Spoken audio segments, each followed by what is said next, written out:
And Maria.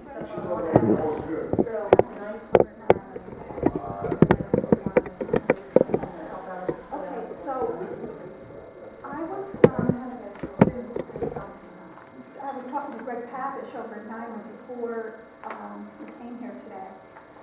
He told me something very interesting. He told me that not only are these resolutions not necessary, he said that they're an interference with the insurance process. He said if the town wants to pay the bills, go right ahead, pass your resolutions. However, if the insurance company is handling it, let us do our job. He said to date, there's been $350,000 in claims received from the contractors, and he said one $50,000 payment has been made for the cleanup. Actually, it's two, but that's up to a total of 50. Oh, 50, Yeah. okay. Same thing, though. I take it back, he said 50,000 has been paid out. Yeah, there's one clear. Right. So he did not see the necessity or the purpose of these resolutions at all. In fact, he said that there have been no determinations of liability yet, so why would we pass a resolution? I guess the reason, I'll just answer as a lawyer here. What we're being told by the engineers is that our contractors won't do the work unless they have some authority that authorizes them to get paid. And the insurance, I know Greg too, because I worked with him on other claims. But basically, what we're being advised by our guy, which is John Fedora, who's our Rosen Kieran guy, and by Carrie, who's the adjuster, is this is all they're looking for us to do. We're not determining liability. They're the insurance company. So we have a claim. They're paying these claims. Okay? There's no finding of liability. But we are trying to determine liability because all throughout these resolutions, our comptroller indicates that that any impact is indeterminate. You know, he's stating that impact is indeterminate at this point due to the insurance claims still being open. Right. And therefore, if we're suggesting that we're going to pay these bills, then there's no need for the insurance company. We are not going to be reimbursed by the insurance company. We're not paying out. That's not true. We're not paying out first. Here's, as I understand it, and Carrie can follow up with this on it, we saw his most recent email. The insurance company has authorized $50,000 on the cleanup costs. That's your policy. And additional authorized for $582,585. That's what I've requested. Has not been Requested. Okay. Right. To cover the 3 main contractors for doing the rework. Okay. So, Well, why do we need resolutions? If they find, because we need a resolution authorizing Keith to sign, to get this, to approve this work, their proposal. They give us proposals to do the rework. And it's roughly $500,000. The 3 major subcontractors, the 3 major contractors have given us proposals to do this work. They don't want to go ahead and do this work unless they know they're going to get paid. In order to get paid, they want some sort of resolution or proof that we are agreeing to pay. I mean, that's my... but we're not. Well, We're not agreeing to pay it because we can't afford to pay it. well, How are we going to pay we're it? going to pay it out of the insurance proceeds, piece by piece by piece, as the insurance company. What I'm suggesting is that the contractors get paid by the insurance company, Will not happen. not by the town. The insurance company, They'll unless cut you checks. authorize it in writing to do so, Yes. will not cut a check directly to the Then we'll authorize it in writing to do so. That's probably, they'll probably do that. I can't speak for them, I'm an independent, so I will not work for Right. that company, so all I can do is make recommendations. I have hired experts on both the damage portion and also on the cleanup, and we made some headway in the cleanup, but we still have $50,000 left. Right now, best case scenario, your cleaning bill is $795,000. it's down in fact, and Jim, you had said. Perhaps more, but You might get another 20 for that to clean up, possible? There was Or is that- 138,000 claims total roughly, right? And 130 insurance change. Paid out 50. Insurance had agreed that roughly negotiating with Servpro, who had the $104,000 Right. claim, a cleanup bill. They've made an offer of $70,000 to Servpro. They have not yet accepted that offer Gotcha. on settlement of $104,000. So the 70 is Everybody's Servpro. agreed with the annual bill for 20 and some change, Right, and then the Jane Whitehouse bill Right, for 5 and some yeah. change. So 70 plus the 25 puts you at 95,000. the Servpro hasn't even accepted 70 at this point. That Right. seems to be what we're looking at now. We're still working on that portion, and we haven't really communicated to them. They're not returning my call, or getting my back to reach my expert. what does that tell you? That tells me that they're having difficulty finding paperwork to document. Well, the documentation only met about 54,000, or that 105,000 Right. claiming. When we sat down, they couldn't prove anymore. So that's why. So there was that negotiation in the That's room a that stage for us. they couldn't settle Well, nothing. No, they just said, we're not going to accept that The amount of only money. thing I can figure is maybe they sue us, and they've been advised by their attorney not to talk to us. But we had the documentation, we did the math right there with them, we counted their hours, their costs, and that just didn't exceed past 54,000. Yeah, And they didn't like that. well, you need to, George, you need to talk to Greg Papish at NYMA. Do you know him? What, is Greg handling this claim? Right, here's. He's handling the liability part of it. Right, you have two different contracts. Okay, Greg, Greg is handling the liability Right. component. Right. The liability decision is entirely up to him. In Yeah. terms of assessment of contents, we have all but one contractor who's self-assessed, who is not present for inspection. We're going to go back, that's $35. So it's a very minor portion of the claim. Yes. And then that portion will be suggested or recommended, or recommended payment to Nyla and Greg, and he can choose to accept it, define liability, it's his fault.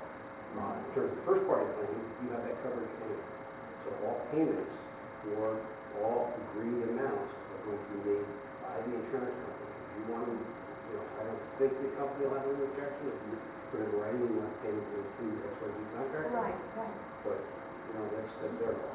That takes it right out of the town's hands. Right now, my expert has already saved $56,000 off the original claim, and, but we're not complete, because East Greenbush's claim has yet to be formalized, apparently it's just recently done, Right. close to 2 months, so that's not included in the amount that I requested. The reason I'm saying, and maybe, Dave, you want to talk to Greg Papish too, and I have his phone number. Not Okay. on this one. But I just got off the phone with him, and he said, this makes no sense. He said, why would you do this? Why would you put anything in writing? We're handling it. You don't need to do anything. The only thing we're gonna need to do is figure out how we're gonna pay for whatever our part is. If, yeah, We have right now, right, the only exposure the town has, again, assuming the Servpro is 670, right. okay, it's about $46,000. That's your entire exposure. Everything else is compensated by the insurance company. We don't know that yet. We will. We But certainly But don't know even the yet. resos, I'm sorry, but I'm going to go through the resolutions I because they were I very, couldn't say that as crisply as that, because right, when I looked at the transaction, I couldn't determine it. right, because on a I lot of don't- them. I don't know the final fruition of this process. Nobody does. And nobody It's- does. Because again, East Greenbush's claim is yet to be adjudicated Right. because it was just presented. As a matter of fact, I haven't even furnished it. Right. It was 1/3 complete as of a week or so. Sure. That's number one. Number two, the urgency right now is to get these contractors ordering materials. And that is the sole Because that's the purpose. lead time. That claim is $562,000. Fluid and subject to major negotiation is this contractual downtime that is to be, addressed later. Yeah, But right now, the that's a cost urgency that's growing every day. is to allow these contractors to have the contractors assured that they're compensated, enabling the material to be reordered so that the project can get back on track sooner rather than later. And again, it's made, my report to NYMER is very clear.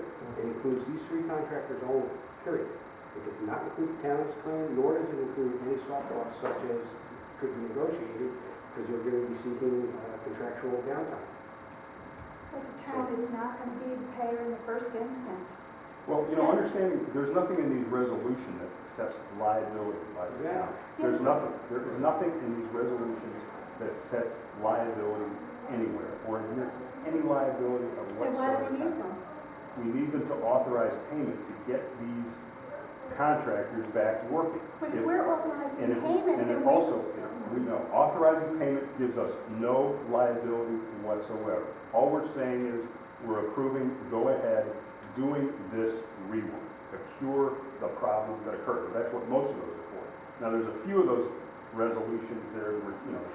Well, can I interject here? But Jesse, before you do that, I want to pass these out, these guidelines for approval of resolutions. Okay. This is what Debbie and I need, if we're going to do any resolutions at all, Right. we need to start with Yeah. this.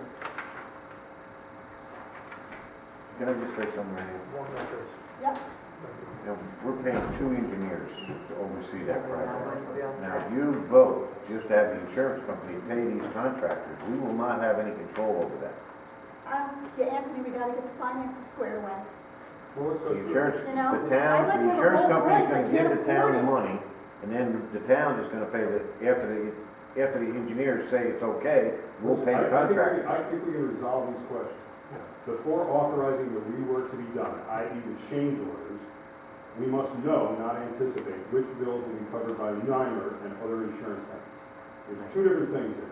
The rework bills are covered entirely. That's what we're authorizing. That's what the That's bills what are.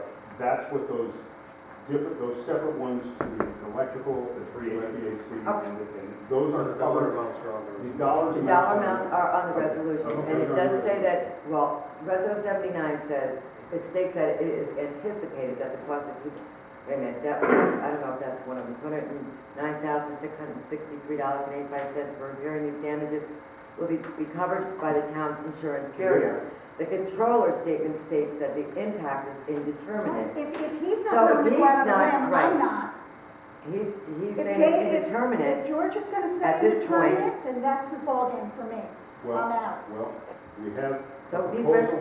They're just gonna be changed. Yeah. We Yeah, word it. I'll change the opinion on Well, it. you've got that on Just every one of to these, insurance. anticipated, indeterminate, Well, that's so why- will be, and then All right, the let's amount. read let me through. reword the wording on the controller's representation relative to insurance. It is It is, no financial impact because it's all paid from insurance recovery. that's how it should be. I want something That from wasn't- NYMER Okay, telling okay. us, I want something from NYMER. This is NYMER right here. They're right here. They're right here. And He's he's making that the claims representation. adjuster for That's why I NYMER. can- He's paying. That's what he's saying. See, In other words, to be honest with you, I've been handling claims for 36 years. I've never gotten into politics. And right now, I'm smack dab in the middle, and I'm a little confused, especially as a resident of East Greenwich. honestly. This isn't I'm a little politics, confused. this is I'm like, finance. I understand, but I think other than that $46,000 we discussed for cleaning, you got your policy limit, which still may be able to be worked on further, okay? But, and there's no guarantees about that, there is no financial out-of-pocket for the town of East Greenwich. Zero. And perhaps not even your deductible. I don't know about that. That might be waived, okay? And these, And my point is that, other than the cleaning invoice, $46,000, I think politics is being dragged into a simple resolution. don't And even again, bring that well, in. again, The wording of these resolutions need to be changed. All right, so we'll change. Well, we'll that's- change it. that's- The that's a three town major, the three resolutions that relate to the three major contracts, all of the rework is covered. They've already pledged to that. That's what's happening. And all we're trying to do now is get a specific price and agreement, and Mike and the other contractors are going to be involved. They're going to come to an agreement. We already have reduced their original claim by $56,000 for items that were very questionable, needed to be replaced, and the engineer agreed they did not need to be replaced. In addition, the only reason that the claim is high as it is because of one key work warranties afforded on many items that really were not damaged.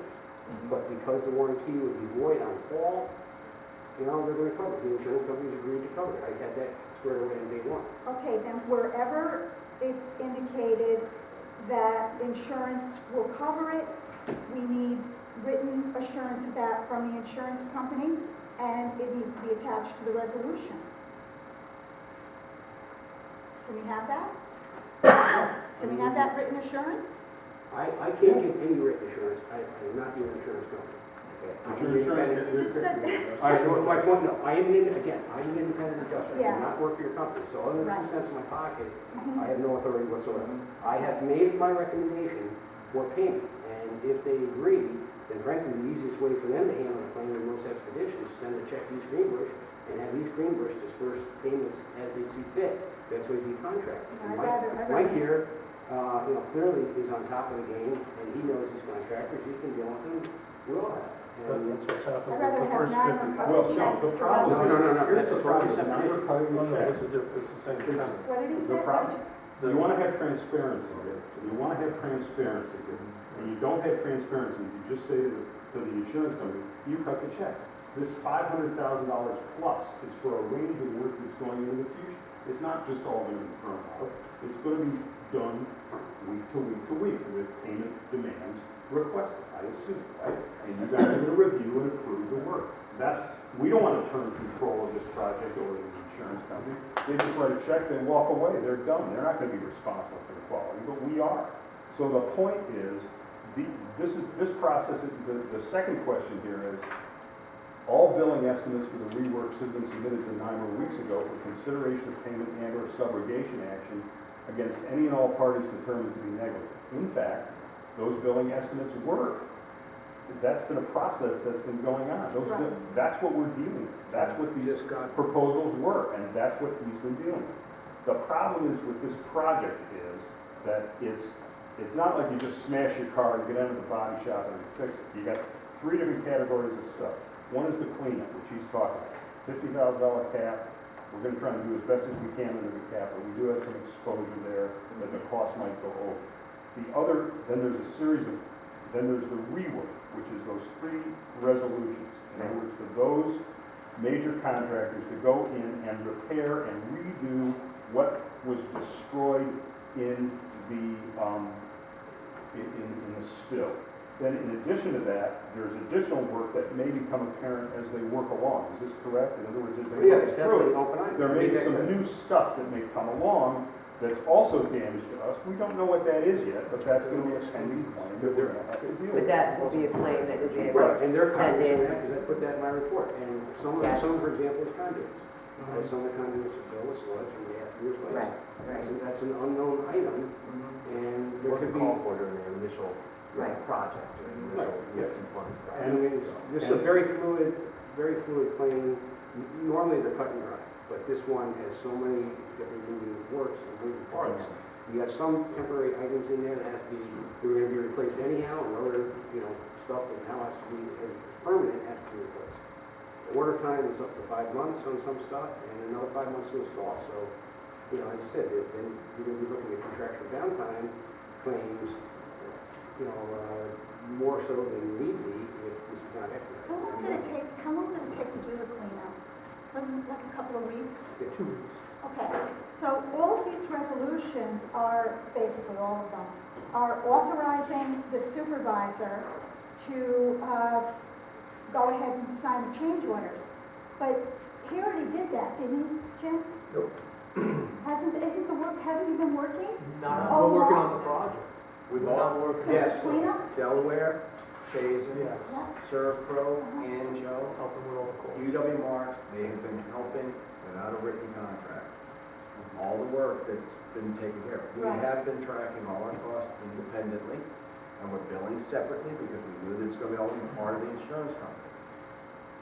Honestly, this is a formality because we have been proceeding to your benefit.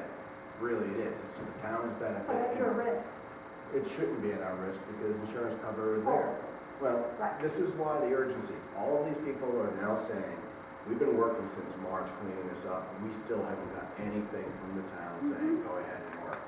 And that's why we were saying it was an urgency. It's urgent, it's imperative that this gets, the resolutions get approved. And it was so that the insurance company had already told us to go ahead and tell the contractors to order the materials. We went to the contractor, said, the insurance company said it's good to go, order materials, and they said, we're not ordering anything until we get something from the town that assures that we're gonna, because they're not gonna go at risk. Right. You just And asked. all we need in order to approve these resolutions is written assurance from the insurance company that the claim's gonna be paid.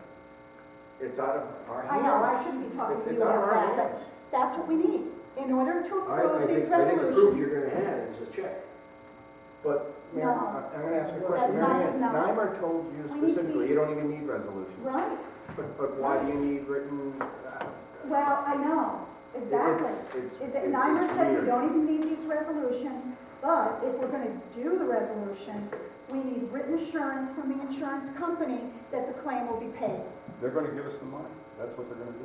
That's not good enough. Well, if they give you, That's if not they give you the enough. $582,000 that is authorized by those three, I think what is the issue? We're authorizing it based upon what the agreement has been with the insurance company. We're gonna pay the contractors as the work Is is the agreement in completed. writing with the insurance? We have an Is it in email writing? right now, which I think, Carrie, you had shared yesterday, last week. Yeah, that- that's all we need, is written assurance from the insurance company saying that whatever we want to do in any of these resolutions will be paid. Carrie's put that in writing. I spent a report to company asking them to issue a draft in the amount of 582, 585, 2015. So it's clear to the adjuster on the writing for the insurance company. Provided you could reach out to Gravich, confirm that we will in fact have something in the email in writing. He's not here. I have a copy, but Oh, he's not here, We unfortunately. have one of those? No. That should be, Logan, Barnabas. that's certainly not unreasonable. Right. Yeah. That claim, until you wrote that down. the claim Greg is handling is I Third don't party. see it. A third party. the contractor stuff that was in this Fair building. enough. And, He's- we looked at all of it, I think it was really much. Thank you. It was like $35. I just wanted to, I just, Gabe already started reading these, but I just wanted to read through just these few more, and then I want to go through each of these resolutions one at a time, just to tell you what our issues are. But after I read this, it will be apparent what we're uncomfortable with. So drafts of all resolutions related, number 3.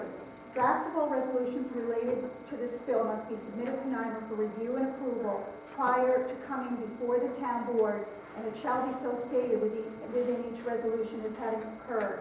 Written confirmation from NYMER quantifying the town's financial exposure vis-a-vis this occurrence will be required, and resolutions brought before the town for consideration will include such correspondence. The town will not pay upfront in anticipation of being paid by insurance companies or the Environmental Facilities Corporation. Resolutions that do not specify a dollar amount will not be approved. Any impact on the town's finances that is determined by the comptroller to be indeterminate because claims are still open or for any other reason will not be approved. Any resolutions for payment of bills that are anticipated to be covered by insurance companies will not be approved. If borrowing will be needed, if borrowing will need to occur to pay for deductibles or other bills for which the town has been found to be responsible, a comprehensive comptroller's attestation explaining the details of the borrowing and the impact of it on the town's finances will be required within the body of the resolution.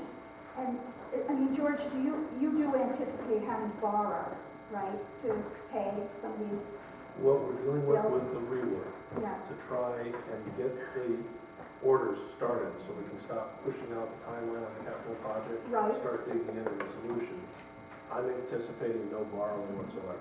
Oh, that'd be great. This is a $582,000 adjustment claim that they're going to pay to authorize. We already got $50,000 on the cleanup, which I know is a completely different item, but I just want to give it as an example of how we proceeded. I took in $50,000, I booked it as a insurance recovery, and I'm awaiting claims that will allow me to pay that out. I paid 0 pennies so far on this until this whole process on the cleanup is adjudicated down to a defensible number. Okay. For number 75, for the clarifier, it said that the existing clarifiers were at the end of their useful life. will the insurance company be paying us for any life, for lack of a better word, that we lost in this equipment due to the construction? Like Or say the there was spill. or the This has spill? nothing to do, this DFC money has nothing to do with the insurance claim, am I correct? That resolution Totally is not- separate. So- This is actually part of the capital This is project. part of the project. That's the regular part. It'll That be will pretty be, But if we had 25% of useful life left in the old clarifier, right? I mean, couldn't we? They get- died. The Yeah, they drives just died. plain They died. stopped working. Right, but They broke down. was that partly because of the construction, No. the dust and the dirt and the sludge? Back when we did the original evaluation of your project back in 2009, 2010, we identified the clarifiers as being aging, for sure. In a perfect world with unlimited money, would we have said you need to replace these as part of your project? Right. Absolutely. You didn't have unlimited money. In a process of, sort of that surgical process you go through where you say, this is absolutely required, this is absolutely required, here's a, gee, wouldn't it be nice? Right. That was on our, gee, wouldn't it be nice list.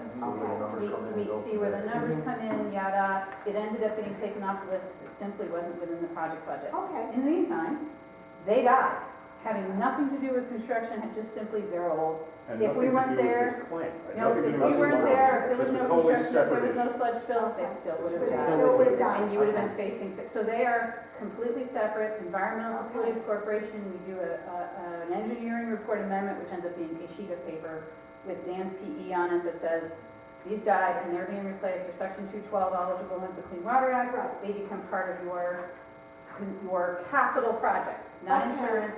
but totally the, separate. but the third whereas in the resolution says the change order number 2 requires New York State Environmental Facilities Corporation approval Yep. prior to payment. Do we have that approval? No, can't do it until No. this gets approved. You have to submit it to them. if you Yeah, guys you don't have to- approve it, you can't go to the FC. You have to go to use, right. So We wanna have make to- sure you guys We want have We have to to approve approve You it it. have to Right. say you want to do it. Okay. If they say no, then nothing happens, it doesn't get done. I don't know Okay. what you do about secondary clarifiers, because you need them. We in need certain- Right, right. So then why Yeah. does it, Take care so of then it. why does it say, and will pull from the contingency fund within the project budget? Because when we put together the capital budget for the project, we have, we have line items for all of the pieces and parts we were intending to build. Right? Then, because there's stuff that always happens during construction that we cannot anticipate, we don't have a crystal ball, we don't know. We always have a contingency fund built into your larger project budget. Right? That cost of repairing those clarifiers is going to come out of that contingency fund. It's not going to change the overall scope of the project or size of your borrowing or Right. anything. We built in some extra money for the what if something happens. So it's a net sum zero impact to you today, tomorrow, and forever from everything we've talked about. How much money is in that contingency fund? We are down to, Couple hundred thousand? yeah, probably a couple $100,000 at this point.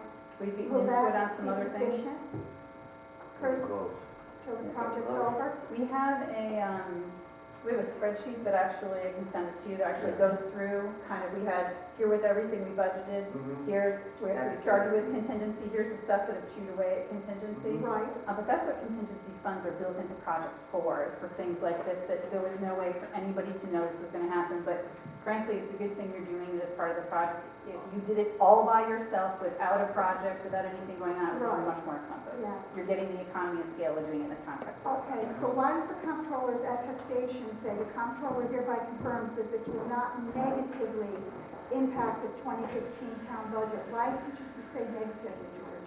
It will not negatively impact because it's going to be paid for by the FC financing within the scope of the project. It's It's already money that's already So it's spent. not positive, It's it's money not that's already negative. My question was, how will I it should have said, impact? maybe I could have said positive. So Right. It's you- positive, Well- it's positive in the sense that we're taking care of the clarifier, which is causing the smell, No. in addressing the issue. Could you but- just say that It will the not? town comptroller hereby confirms that this will not impact the 2015 town budget? Yes. And just take out the word negatively? Because that confers that it will impact the budget somehow. Somehow. Okay. Okay. You know, so, Okay. So we'll take that out, and then once this resolution is passed, then we can go ahead and take care of it with the FC. Yeah, so what'll happen will be exactly, so Dan will put together a little amendment to the engineering report that describes what the situation is, what the solution is, That is literally maybe probably 2 sheets of paper. Yeah. They'll send it in, they will do what they call a section 212 review, which is Clean Water Act, where the money comes from. Make sure it qualifies, which I guarantee you it does, in the list of stuff that qualifies.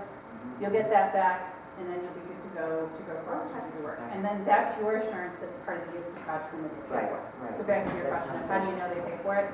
This is that process, but we can't just go to EFC and say, gee, we think the town of East Greenbush needs Mike this. Bond. You guys need to say, we want you to do Right, this, right. and then we'll go do it. Okay, so it seems like 75 can be approved. I think so, yeah, Should we talk about I'm very comfortable with that. that? All right. And 76, They sure do. no. For 76 had estimated amount of days to complete each project. There should be an estimated amount of days to complete each project. It should go next to each project in parentheses, like, because I know there was talk at one time, there's a total of 151 days. I know it probably will go over, it'll probably go to January, but this is asking for 151 days. And you've got Amtrak in there, you've got the sludge spill, and you have the clarifier drives in there. And at one point in time, there was supposed to be like 28 days. Jim, you and I had spoken a little bit about that. 28 days for the amendments here, the items. So I figured 123 days was rework for the spill. And I think that the public should know how much additional days that the spill itself has cost the town as far as, because I don't know, the Amtrak work, I don't know how that long that's gonna take. Somebody had said, mentioned 28 days for that. Somebody had mentioned 28 days for the clarifier drives, in and around a month for each one. Sure. So the rest of the time is because of this spill, and I think that the public should know how much time this spill has cost us. That was my only thing with this. Amtrak, we don't even have approval from them to do anything. So 28 days is to actually do the work. Once we get their approval, Okay, we don't have their approval. okay. So you need an extension to take up the time that, who knows Right. how long that takes for them. It took them like a year to get us a license, Mhm, a year. okay. Yep. I mean, you So, could do a separate change order for just the sludge fill for the 28 days or whatever it was that ended up costing, but, you But know, we don't, it's also the rework, Right, it's the new work. We just picked November 25th, basically it was during a construction meeting, talking with the contractor, say, hey, if we get authorized to do the rework, what do we believe is an appropriate time frame that can get this plant back to where it is? Knowing that it'll be extended when we get the new work, as well as, Amtrak is still holding us up. We could have thrown a dart at the dartboard and come up with the same type of answer. So this scheduled adjustment is really a reasonable adjustment to avoid us having to come back before the town board 2 months or 28 days from now to say, okay, we now need this, oh, now we think it's gonna be this, and now we need to be back before another town board. So we originally talked doing it at the end of the year. And we just said, we're gonna need this time frame to get this work complete. We don't know the full extent and the time involved and the coordination of it, because it's really, they have to do things in order to get things out. And they gotta- So, this whole time frame for 28 days, because there's another resolution there for our additional work associated with inspecting and overseeing the clarifiers and also the railroad work. We estimated what time we think our guys will be there during the construction. That's where those days came in. Because the rest of the time, we expect we're gonna be covered through the insurance for the rework, Right. covering our time to make sure that the contractors are doing everything, same thing with Delaware. That we all have this involvement in order to assure that the contractors do exactly what they were supposed to do to get it back to the product that they were supposed to complete in the first place. and part of it's driven also by, weather, and snow, and paving, and all of that as Yeah, well. So you'd like to have that contract, The worst part is if they don't pave by November 25th, plant's probably gonna be closed by then. The asphalt plant's done, and then it puts it into the spring. So everybody's trying to figure out the way they can get things done without having to potentially redo work as a later fact, and after the fact. We could pave this summer. I mean, we were supposed to be paving now to get the contract completed, but the sludge spill really did delay. There's some other, issues relative to this, but, they should be able to be finalizing the site work and focusing on the building. But the work for the clarifier, we don't want to pave before we do the work for the 75, Right. because it's gonna rip up the asphalt, just them working, and heavy equipment. We want, Right. the paving's the last thing you really wanna do, so November 25th was, let's hope all the heavy equipment's out of here by then. The time frame takes into account intangibles. It takes into account sequencing. They can't just go and decide, okay, today I'm gonna go to this. They have to wait on certain things. The first thing has to be done first, and the second thing has to be done second. And so if your equipment for the first thing isn't in, but the equipment for the third thing is, you're just sitting there waiting for the Right, first thing to right. happen. So that schedule takes into account that sequencing. Also takes into a lot of time when you're just sitting, right now, as I think Carrie had said, you need to get orders out so the equipment can start getting fabricated and get back on site. Can't do anything until the equipment comes. So the longer that takes, the longer the schedule goes out. Right. And, we're unfortunately in a time when we learned with a couple pieces of equipment recently on another job, back in the wintertime, we were told, oh, it takes 12 weeks, now we're being told it's 22 to 24 because there's so many orders. So there's a lot, in terms of this schedule extension, there's a lot of stuff that's intangible that while we could say, well, we're told it takes X, Y, Z weeks, it's out of our hands. We don't know. The time frames, like it would take 28 days to do the railroad work, well, that's probably pretty reasonable, once we get an approval to do the railroad work. Right. When does that Once you approval get the come? approval. 6 months from now, 4 months from now? I gotcha. Does Don't this know. include any EFC financing? No, any EFC For- financing involved for the railroad? The railroad Part is of EFC financing. Okay. The railroad and the secondary clear cars are EFC financing. Why does it say this change order does not require additional funds? Why doesn't it specifically mention that? Because the funds are spread out in the other resolutions, right? Which one are we looking Yeah. at? We're looking The at days, number the additional 76. days. For the Probably additional just a days. time one. It's just- Right. It's just a It's schedule. just Just to let everybody else know, hey, there's extra money for this, it's a time change. Because everybody's on contract, so Right. they'll make notification. Okay, Right, remember the contract dates, like the contract ends on June 27th. Right. Technically on June 28th, liquidated damages come to effect. okay. So that's the reason that everybody wants something in writing that recognizes the extension of time. Keep in mind too, that there would always have been an extension of time on this project, whether there was a sludge spill or not. Because of Okay. Amtrak and because of some equipment that was delayed in the ordering, put Right. it in and it's going to take a Okay. long time to get. Yeah. So there, whether we had a sludge spill or not, there would always have been an extension of contract. The extension of contract protects you and the contractor. Okay. Right now, you have a signed contract that says they gotta be done on a Right. certain day. Yeah. If they're not gonna be done, I assume you don't want them to walk up the site, you'd No, actually like we them don't to want finish them. your job. Yeah. So that's one of their concerns. They're not only working on our project, they're working on many projects. They're juggling a lot of things. They wanna know, are we gonna continue working on this project so we can keep our manpower, machinery, and equipment on site? Or are you guys gonna have a delay and they're gonna suck everybody off and go work on something else, and then it will be very challenging to get them back on site. So Okay. that's another kind of issue relative to time extension. From their perspective, they're a business who's sitting there saying, I have a lot of resources, I have a lot of jobs, I have to allocate my resources. I need to know if there is risk someplace, I need to know what that risk is. I need to be able to assess it as a business and say, I'm going to continue to stay with my manpower, equipment, and machinery on site in East Greenbush, or there's a risk this project's not going to proceed and I'm going to pull off. Right. So that's the other factor that we haven't really talked about here, but we have, Dave kind of started with that, with the contractors saying, well, I can't proceed if I don't know I'm going to be paid. Well, of course not. They're going to be ordering equipment and writing checks to suppliers. How do they know that they're not, at the end of the day, going to end up with a $300,000 MCC sitting on their floor with nowhere to go? So that's another kind So of, is 76 just about the contract, the extension? Yes. So Yeah. are we okay, I mean, it's just. No, well, I just had one more thing, Dave.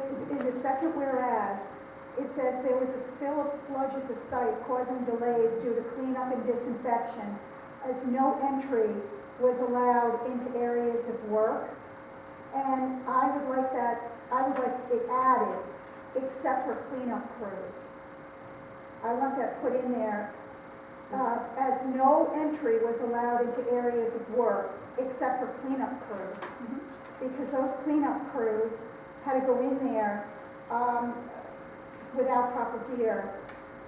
And they had to clean up this toxic mess.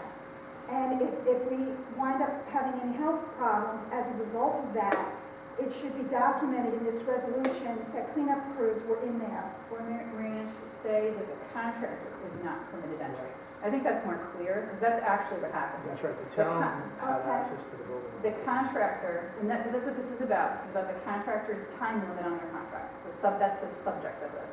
So I think it's clearer to say that during the cleanup process, the contractor was not allowed entry. Okay, Because others were, people with proper protective gear, and as you say, the cleanup crews and others. So we don't want to make it sound like no one could go there, but I think it might be more clear to say the contractor. Tom, this was one of your major issues. Is that acceptable to you, contractors? I'm just concerned, again, I'm not at the table, I'm just concerned about the people that went in to make sure that their health is all right. Yeah, nothing we put in this resolution is gonna change that, you know. So we can go with Mary Beth's suggestion, and we just indicate that That's what the subject of the resolution is extending the contract to the contractor. They couldn't work because they couldn't have entry because of the spill. So it will say no entry was allowed by contractors? Right. To the fact. To the contractor. No entry. So really, I mean, you can list them if you want, it's your 4 contractors around. It's listed below. It's listed below. Yeah, they got all 4 of them. It's Okay. resolving 4 Resolve. contractors. There you go. Okay. That's- So They are the contractors. the recommendation would be, whereas there was a spill of sludge at the site causing delays due to cleanup and disinfection, Yeah. the contractors were not allowed entry into areas of work. Okay.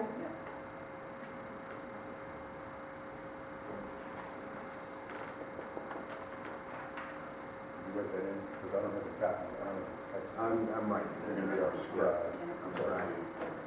In purple, no less. Joe and I talked earlier, we were gonna make sure we had both purple on today. You look like you lived up to your end. I think we're good to go with that one. Yes. Okay. And number 77, it states that it is the intent that the costs incurred will be repaid by the insurance company. The word intent means anticipated outcome. So are we getting paid or not? Which Now, one is this? That's number 77, Which Resolution is- 77. This is for Oh, Delaware sorry. Engineering, approval of your involvement with the sludge cleanup. Right. So is engineering covered, soft costs are covered under the town insurance policy? It's up to the company. I've put in whatever requests. This one doesn't have a dollar amount. Right. We don't Because we don't have, know. we don't have a way of knowing. Now, what we can do, we can do a bunch of different things to address this. We just don't know. I mean, like, good example was the conduits, full of sludge. Do we need to replace them? Do we not? Do we have to design them? One of the things to know is that for every piece of rework that happens, so you had an MCC installed, a motor control center was installed, it was sitting there. To get that motor control center installed, the contractor put together a set of shop drawings and sent it to Dan, who reviewed and said, yes, this is what the town intends to purchase, this is an appropriate cost, it's the right kind, it's whatever, right, the right quality, all that kind of stuff. And he literally stamps it and says, I, Dean Work, say this is all good. So now when we do rework, that whole process has to happen again, because there's no guarantee if you don't. And that gets back to Dave's point about you don't want to segregate, you don't want to give the insurance company the ability to write contract checks directly, because I'm using that as an example, that was about a $300,000 piece of equipment. What if they take the $300,000 and give you a $100,000 piece of equipment that's not correct? And there's nobody watching the shop to make sure. The thing you should know is that that original equipment was obviously bought and paid for and went through that review and approval process through the Environmental Facilities Corporation. There's a reason that they do it, because they want to know for a fact that their money is being spent on the appropriate things. So for all of those things that are going to be done, some of which we know today, some of which we don't know, they have to go through this engineering process, the same as Mike's going to be there watching them install it to make sure that it's done correctly the second time. That what Dan stamped is in fact Is in delivered fact to what the they site. actually Is do. in fact So installed. while we know things relative to, say, the original, the first work that we've talked about, the first work that's to be done, until you get in there and they really start tearing that stuff apart, there's some of it you're just not going to know. So how do we make this so it's not a blank check to pay engineers for whatever? There's a couple things we can do. When obviously we can't anticipate. So one thing we could do is we could say, we pick an arbitrary number and say, okay, when we're approaching, pick a number, $20,000, $30,000, $40,000 in billings, we'll send you something saying, this is what's been done. Here's, now that we're this far forward and we know a whole bunch of things, here's what we anticipate coming. That's one way of doing it. Another way is just simply to really document everything. We can do not to exceed, but we assume you want to know for a fact that you're getting what your insurance is paying for and you're going to have a quality product at the end of the day. The only way to do that is to have, go through this process, they watch it get installed, we ensure that it's the right thing. You're saying insurance pays for this too? They do. Just like any construction project. Right. Okay, Generally, 15 to 20% of the total construction value goes Process. towards the review of these documents. So it could be up to $200,000 to cover both Delaware's and ours costs associated with the spill cleanup because of all this involvement. Just like the contractor stuff, I'm assuming, Carrie, that all gets submitted to the insurance company with a recommendation from an adjuster and The list has been presented to them, and it says it's entirely up to them what they accept. Soft costs are something that they have to look at. I talked to the adjuster before. And that means our bills come in, the town accepts them, passes them on to the insurance company for review and critique on a monthly basis. Right. They cut you a check, you guys cut us a check. Oh, okay, so it says the town supervisor is authorized to sign the contract with Delaware to provide these services. So we're on the hook. So supposing the insurance company says we're not going to pay that. We're on the hook. What's the alternative? We can't go at risk. Here's the problem. We had this disastrous thing that occurred to us. And the problem is it isn't just like a car accident where it's like you can know exactly to the dollar what it is. It's an ongoing problem in which we're going to discover what the damage is. And in other words, we're going to do the rework. We already have solid numbers on the rework, and that amount has been submitted to the carrier, and I don't think there's any dispute of coverage there. So we're going to get that money. And then you're going to have, as they go through the rework, they're going to discover, or they may discover, that there was damage to other stuff that wasn't planned in our original capital program, as I understand it. That isn't in the original 13 million, but is damaged and is covered, and that's going to happen. Then we're going to have to deal with that. And I believe that's going to be covered also. And then we have these engineering costs, and I think what you're looking for is certainty. I am not signing anything, I'm not voting for a resolution to spend the town dollar. The problem here is we don't really have much of a choice as I see it, and this is a policy issue, you can make a decision, but to say, well, I'm not going to just sign a resolution, I'm not going to vote for a resolution unless I got a check in the bank from the insurance company, and we're going to, At the very least, if the comptroller isn't willing, I can't say I'm not indeterminate on that one, Larry, you gotta understand, that one, I don't. it is indeterminate. It is indeterminate. We don't know. I have no idea. But here's what I would suggest, I didn't interrupt you, but no, please do. I'm just brainstorming here, please don't be insulted, folks. No, go ahead. One way to maybe approach this is if the contract provision says the funding source will either be the insurance settlement or a not to exceed 5,000, 10,000 above insurance settlement, or some kind of realm where we won't have to. And we will stop working when the $5,000 comes out, even if the work is not done. Because we can't assure you guys can't assure to pay it. We can't assure that we'll do it. We're already at risk. I think since March, I probably had $40,000. The problem is, why would you even accept such an insurance from this town? We're in junk bond status. Yep. We've been serving this town for many years. We We've know been in you're junk bond good. status for our 7th year now, is it 7th? The insurance is not anything related to the town's ratings. We just finished an AUD, which basically documented that we were taking a $3 million deficit since I got here to down to $1.5 million. Right. We're heading in the right direction. Now, granted, we have a big hiccup here to work our way through, but I want these resolutions reworded, George, in such a way that you're comfortable putting your neck on the line. But he can't agree to say this is, we don't know it. I don't know. In other words, you're asking No, me, but he was just coming up with. you're asking some him to other- be comfortable and you want to be comfortable. okay, but not to exceed. Carrie can't tell us whether or not the soft cost for all this engineering is included in this insurance policy. He tells us that it's not. You tell us you're not paying us for our services. We don't stop, we have to stop work, we can't. Not paying, can't pay. Which is fine. It's the It same, ends up being the same it's thing. the same, you're right. There's a difference. It's the, no, it's the same thing as far Let me as I'm ask you guys a concerned. question. Have any of you Both guys, men. have any of you guys ever had a house fire? No. I have. I did, at my house that I grew up in. And it was really awful. The house was built in 1790. So it had hand-cube beams this big in the basement, and we had our doorbell ringer hanging on a nail on one of those beams. The UPS guy came at about 10 o'clock in the morning and pushed the doorbell to let us know there was a package and no one was home when the doorbell stuck. So that little sucker sat there with that 9-volt battery on that hand-cube beam from 1790 and eventually caught on fire in our basement. My little brother, who was working locally at the time, came home at lunchtime at noon, so hit that on fire for a couple hours, which is really handy. And somebody next door had said, hey, there's smoke coming out of your basement, don't you guys have a fireplace? And he said, yeah, but there's no one here to be having a fire. And he went in, and unfortunately, we had a lot of damage. And we had a lot of damage that in the initial stages was very visible, like where they cut a giant hole in our dining room floor so they could put the fire out in the beams that were running between the dining room and the basement.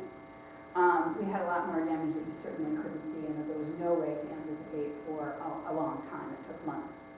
So, you know, that process is a lot like the process you're going through here.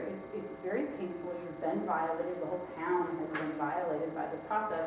But, you know, my parents had no choice because they're safe. You have no choice but to hire a contractor, work with your insurer, do the best you can, and at the end of the day, is it possible that you're going to have some liability? Unfortunately, yes. That's a risk of owning anything. That's a risk of owning literally anything, your house, your boat, your car, your anything. But this process is a lot like when you have a house fire, because there's no way you can have the best analysis done in the days after the fire, but there is no way for you to know until you really get into it that, for instance, the fire destroyed the heat ducts in half of the house and they all had to be replaced because they all worked. There was no way to know that. You couldn't see it until they actually got in there and tore everything apart. This is a lot like that process. And while I really appreciate what you're saying, I also know that our role and Jim and Mike's role is to make sure that you guys get what you have been paying, all of those insurance premiums. I think if George went back, he could probably add up hundreds of thousands of dollars of insurance premiums on this wastewater treatment plant for the last 4 years since it was built. And you probably had very few, if any, claims. That's why you have insurance. That's what you do. Can we all sit here and honestly say you will have no exposure for any of this stuff? I think we would all be incredibly disingenuous if we said that you wouldn't.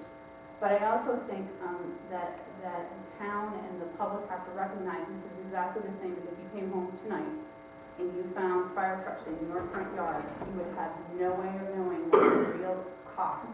You won't know the final settlement for this thing until after all of the work is done. Am I right, Carrie?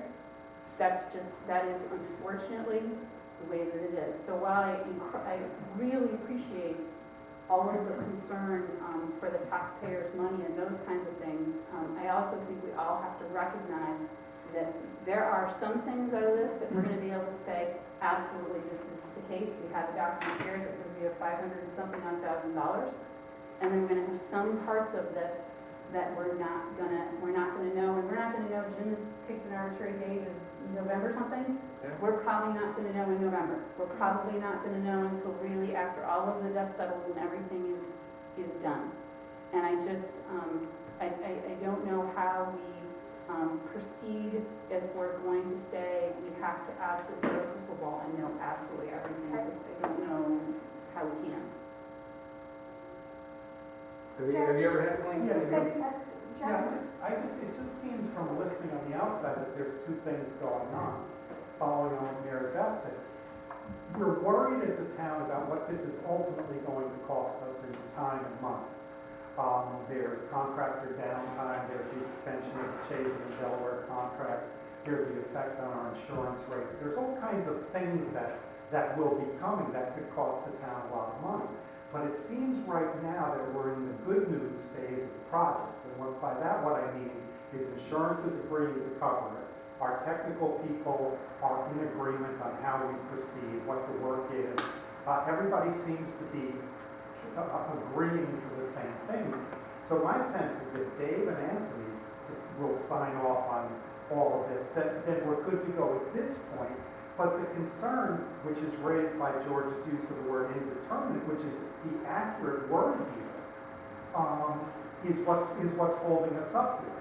Because when we go to town board meetings, or we come to a meeting like this, it seems like everybody's saying, we're all good.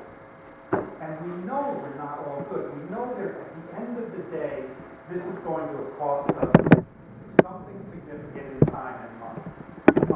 But the people at this table and these resolutions can't solve that problem.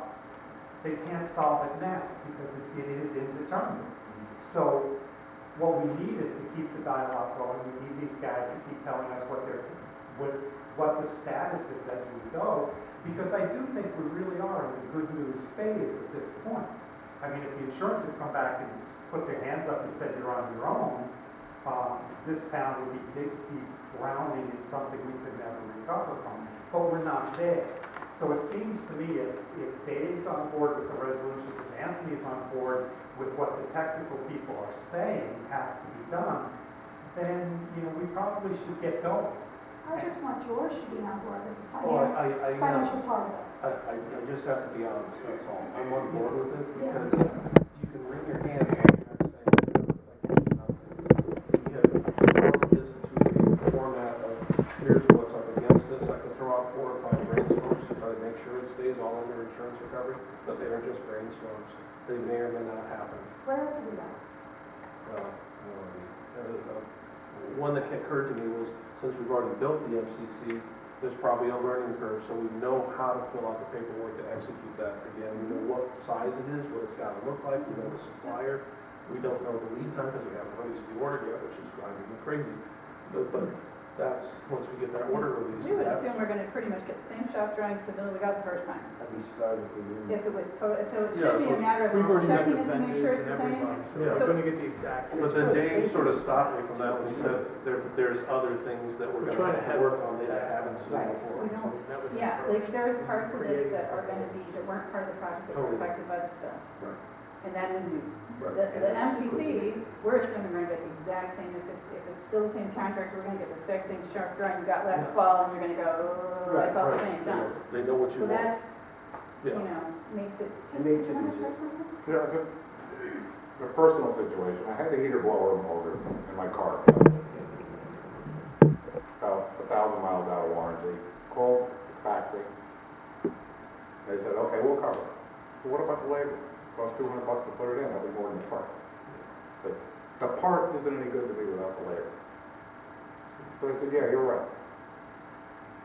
What equipment the insurance company buys through the town is no good unless the engineers approve the installation. So they're part and parcel together. Make that argument to the insurance company. Second thought, George says he's finished the AUD. What's the sewer fund balance? If that's been repaid, portions of it, It's the healthiest fund we have. yeah, it always has. That's a possibility. Granted, it does cost the town money. And, maybe the controller's attestation could be reworded to something to the effect of, there should be no impact on town finances, provided the insurance company follows through and pays the engineering fee. But we can't, I don't think it's, you don't stop a $12 million project in the middle over a couple $100,000. I can do something similar to that, basically saying that we don't anticipate that it will go over insurance recovery. We don't know for certain. There's still some items out there to recover. But right now, we know with no showstopper that's going to push us over the insurance recovery right now, as we speak. Tom, did you want to say something? Just briefly, and this is very helpful, so I appreciate everybody taking the time and allowing us to sit in here to do this, because I think I have a better understanding than I did before. The two concerns I have, one of them Mary Ann stated, is with the men who went in there. an assurance, just to make sure that they're okay health-wise, and the town recognizes that there may be some lingering concerns for them in the future. Hopefully not, hopefully everything will be fine for them, and we won't have to worry about that. But just a recognition from the town that they may be a bit at risk. The second concern, this is just basic stuff. My understanding is the project was working relatively well, things were coming together until this spill. And there's all sorts of rumors going around that alarms weren't set, and for whatever reason. So the concern I have is here, and I agree, you don't shut up a $13 million project down for a couple $100,000 either way. At least it has at this point, a couple $100,000. But are there some assurances, I understand there's no guarantees, that a similar type thing isn't going to happen again? We thought the project was running pretty well. It looked like the spill occurred due to a result of human error, and accidents do happen. And I understand there's no fail-safe for anything in this world, but can the town get some, or people get some sort of assurances that there are being extraordinary steps taken from here on in, that such an occurrence won't happen again? Actually, Tom, I really appreciate you bringing that up, because I'd like to hear from you, and I know you've explained this before, Jim, but you're just telling again. What happened with, now, previous to this happening, was the switch that got turned on and not turned off, was that alarmed? What happened there with the switch? There were two pumps installed that they used to pump from the sludge tank in the basement up to the sludge tank on the upper floor where the tanker trucks would come out. They installed a new pump, kept the other one in operation, and it was up and running, had a switch, but it had to be manual. They had been operating it manually since the project basically started, correct, Dan? The original pumps, not even the pumps that were part of the design, the original pumps that were in the plant were being operated the same way. Original. Manual. Once a certain panel was removed, they had to operate Well, those they pumps. weren't always manual, not until the construction started. That's correct, that's correct. But they started doing that, what, it's been a very long That's time. months. Oh, it was Several quite a few months they were operating it that way. And it went to school, It was just a It was mistake. school. There were schools that Everybody showed exactly what needed to be done, everything was being done properly. Now, in order to put the pumps in, they had to take out the existing float alarms so they could put all the new float alarms in. Well, they still needed to run the plant, so that's what they were doing. The float alarms had been removed, the alarms had been removed in anticipation for replacing them. But they hadn't gotten to replacing them yet because they had to take them out, and this occurred at that time frame. So, and the plant operation has been many different things have been manual operation, even through its history, before we started construction. The plant upgrades we're doing is to take out a lot of those manual operations and install a brand new SCADA system that keeps track of everything that's going on to help Oh, avoid yeah, the alarms, the finding of night, tell you there's a problem, respond before it's really a problem, trend analysis. After the spill It's a lot occurred, longer than just hanging afloat. everybody evaluated. So that's why. After the spill occurred, we reevaluated, the board asked us to look at what other processes during construction could expose the town to a similar situation. And I think the only thing that we found was this sludge conveyor, right? There's another set of sludge pumps actually that are going to be next year's sludge holding tank that they're going to end up needing to pump to the press. Yep. Until we have to skate up and running, those will have to be run manually. Now, that being said, that's something you don't run. You don't run your press without anybody there. You have to be there. I mean, the piece of equipment is the size of the desk up there. You know, you have to be manned. That's just part of the process. Will people be properly trained for a new state-of-the-art facility? That is part of the contract to show the operation. Yeah. You do. Part of the manufacturing contract and our contract. And you will need to continue training your personnel. One-time You guys training. have to do the work. They have to do the work. We can't do it for them, and that's kind of where this mistake was made. They couldn't make it for them. And it was a simple mistake, unfortunately. We turned it on and then they left early, and they were wasted, and that's where we are. And then, so what? And everybody else was gone, nobody else was there. They There were were no not supposed to be in the inspectors plant. on site They after? left. You had not. Everybody The tank can take sludge, so I it's know, filling I know. slowly, and by the I time know. everybody's gone, I know. come But back. that won't happen again now. We'll make sure somebody's Well, there. It can happen again, because what we did was we piped it out the front of the building, the way it should have been in the first place. The guys were doing what they normally did, we found another way where there's no mistake, there's two valves on both. The ends. historic operation of these It's two impossible. tanks were always there. It was, the redesign that we did, as Delaware did, eliminated that operation. Now they have to They turn were the valve. they were and turn it continuing on. operating that. Since the spill, we took out that option by repiping that so that the tanker truck literally pumps out of that basement tank now Right into the versus truck. the upper tank. That's great. I So would just, that eliminated that. that's great. I would just respectfully urge you to get that out publicly, that this couldn't happen again.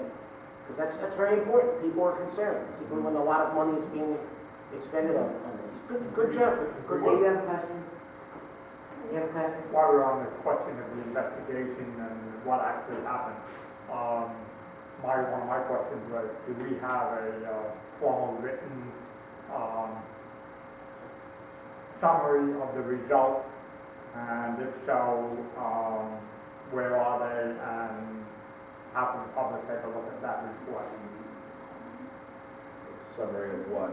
I didn't understand what. Well, you did an investigation, all right, you came to conclusions, some of which you just mentioned. He's the adjuster.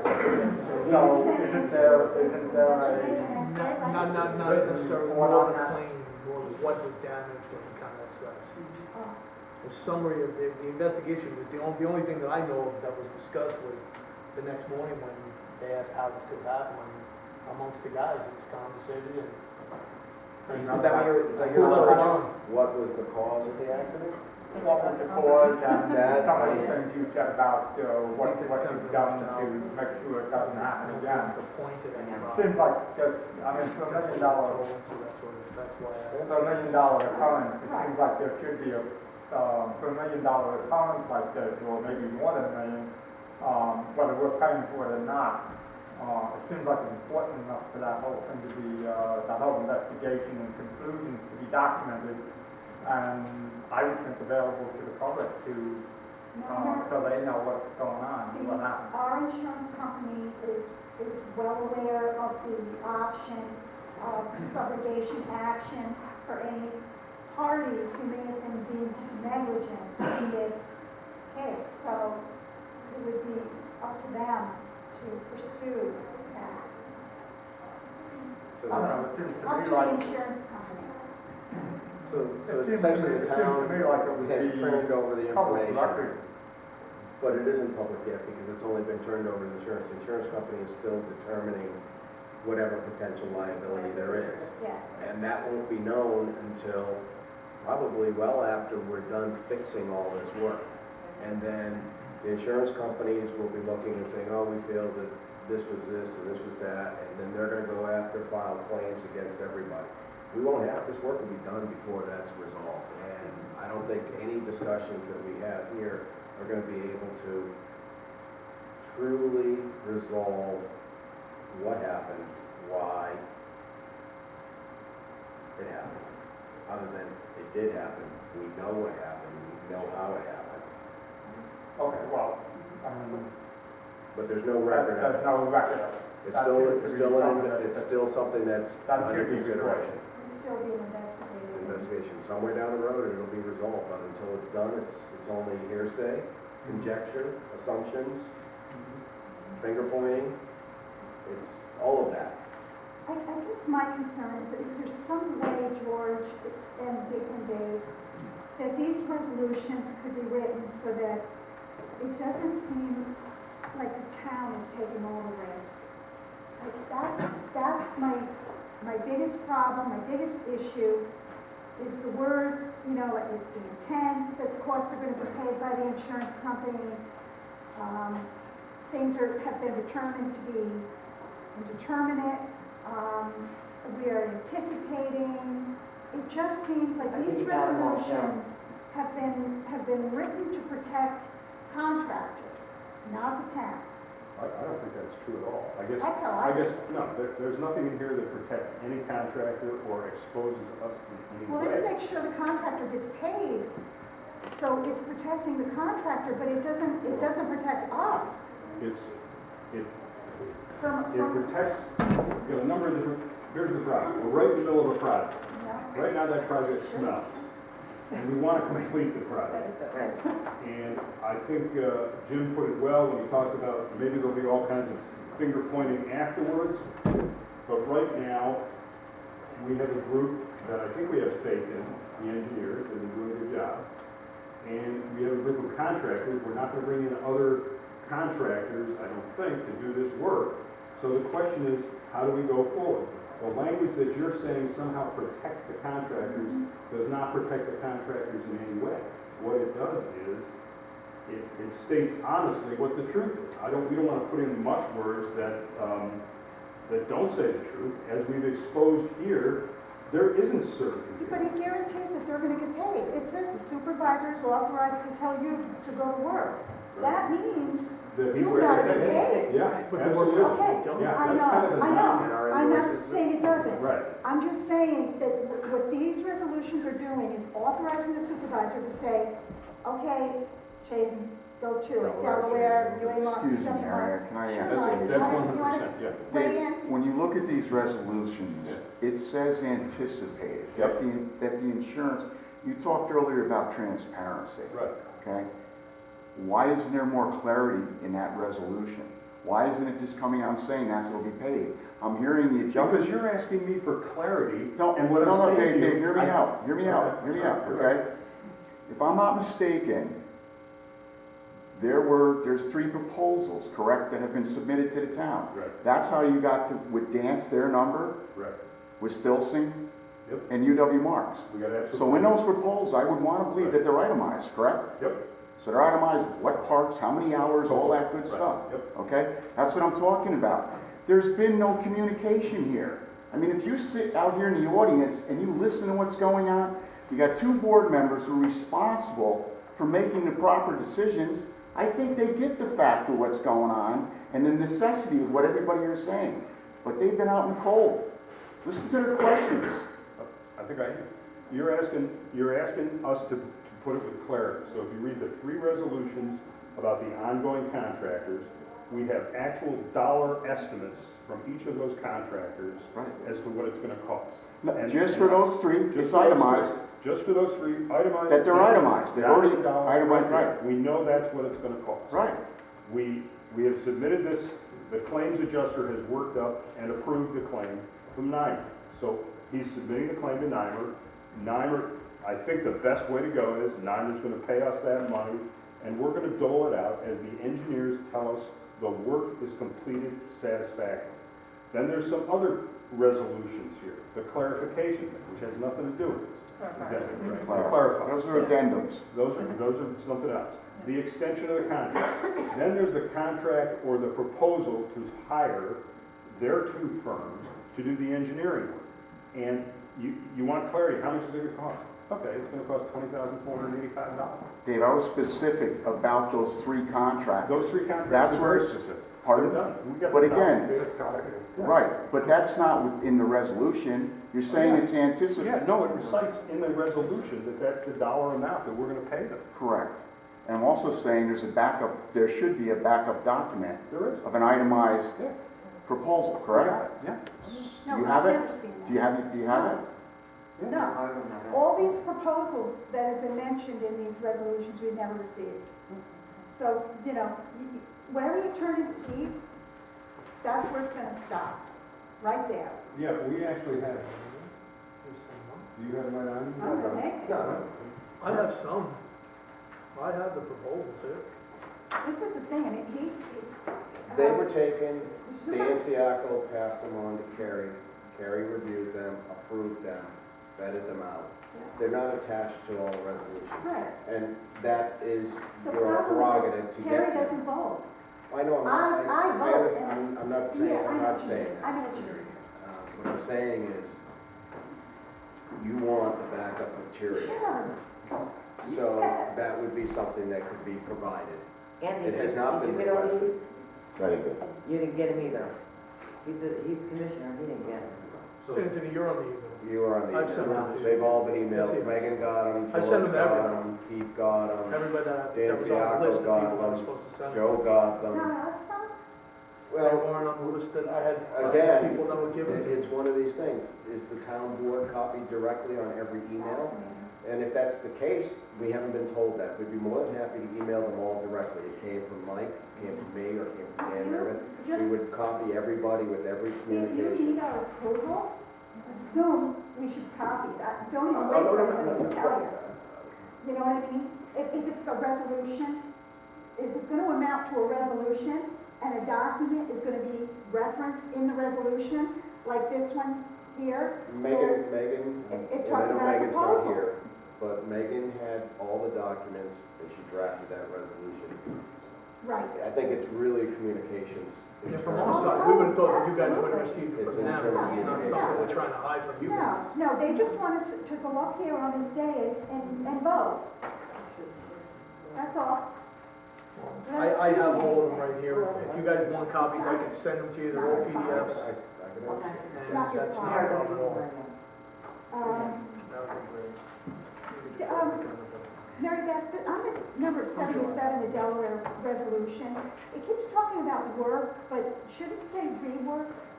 In the Delaware resolution, Delaware Engineering has presented a proposal to provide engineering services during the assessment and implementation of the work.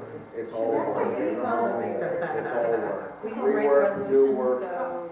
The proposal was written and it was paraphrased from the proposal. And it's intended to cover everything until the entire project's remediated. And when I Okay, say so work remediated, is I'm not correct. talking cleaning, I'm talking the investigation work, it's the construction, observation work, inspection work, the Okay. administration, the payment authorizations and reviews. That's the work. We Right. determine it as work, it's the service we're providing here. And it's for anything. This meeting sitting right here is all part of that work. Mhm. I know, yes. So it's, to say rework, then do we need another resolution for the new work? And for the investigative work and the inspection work? This is really the cleanest way to do it so that every time we say, oh, there's a conduit that has to be cleaned up, we gotta wait and go to the town board to let them know that it has to be cleaned out. Yep. And it's, again, it's all covered by the insurance. This is everything covered by the insurance. And I'm gonna ask Carrie, and I would hope that you would support that. You confirm that the engineering cost associated with administrating this project is in fact covered under the insurance policy. I didn't say that. I said. No, I'm asking you to do that. They're reviewing, they're reviewing it. Your cognizant. I made Does the, quick, I So think the have question our was, does the proposals- policy cover professional services? I am not sure. Okay. Is that a- They're reviewing it. So, Okay, Yes, they're it letting me is. know. Now, worst case scenario. Let's go worst case scenario. Okay? Let's assume soft costs, engineering costs, et cetera, $200,000. Say 250. Let's see your other known costs at the current moment for pollution cleanup is, let's say 50 grand. Okay? So worst case scenario, right now, East Green is going to cost $300,000. Worst case scenario, assuming, again, soft costs are 250. how do you feel about that, George? You don't like to hear numbers like that. No, you don't. Yeah. I'm not saying they're not covered, I'm just saying worst Worst-case scenario. If I Not like covered, giving the worst news 300 grand. possible, if it's good news, great. But I don't know, because they're still reviewing the coverage. Harry, the delay claims right now are starting to come in. We've received one already by UW Marks. We know that Stilsing and Family Bands are in the process of preparing their notices on the delay claims.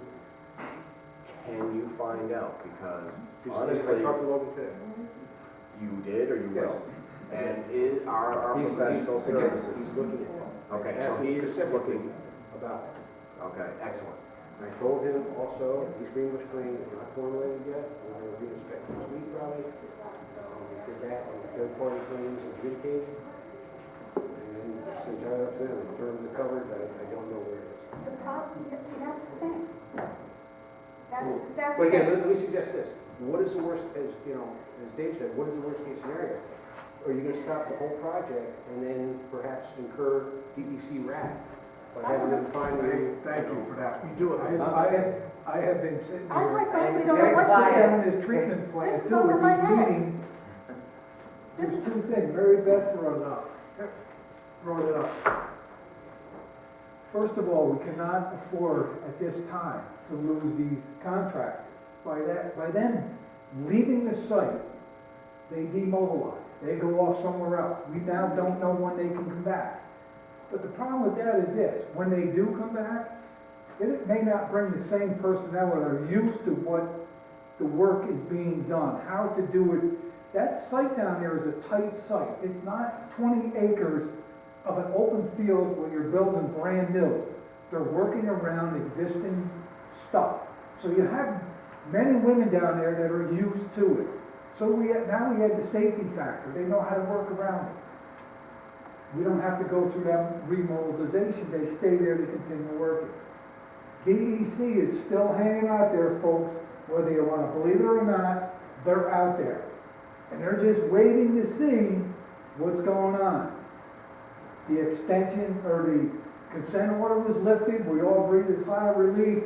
The town was open for business. That's great, but you know, a lot of that's contingent on the treatment plant being completed. Okay, that's where we gotta, so now it's a matter of, we have to continue moving forward. And I know you're concerned of this unknown, that dollar number that may be coming here. I don't know what the alternative is. Anthony and I and Danny can't run that project. I look at it like this, I'm watching a movie with my grandson, a Western.